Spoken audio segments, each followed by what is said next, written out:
তৃষা, এই তৃষা, সকাল 6:30 বাজে, তুমি এখনো ঘুমাচ্ছ? আমাদের বাড়ির বউরা এতক্ষণ ঘুমায় না, মা দেখলে কি বলবে? ওঠো তাড়াতাড়ি। শোনো, পরের সপ্তাহে মাসিরিংয়ের বিয়েতে যাবো। শাড়ি ছাড়া যেন অন্য কিছু আর পড়া না হয়।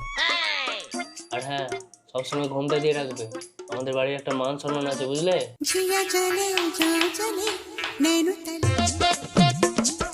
আরে, কাপড়গুলো নিয়ে কোথায় যাচ্ছ?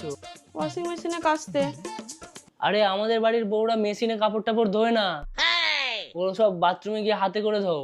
তাহলে ওয়াশিং মেশিন কি জন্য কিনেছি? আরে, হাতে কাচলে আমার জামার মধ্যে যে ছোট ছোট দাগগুলো লেগে থাকে না, ওগুলো পরিষ্কার হয়ে যাবে। যাও গিয়ে হাতে কাচো।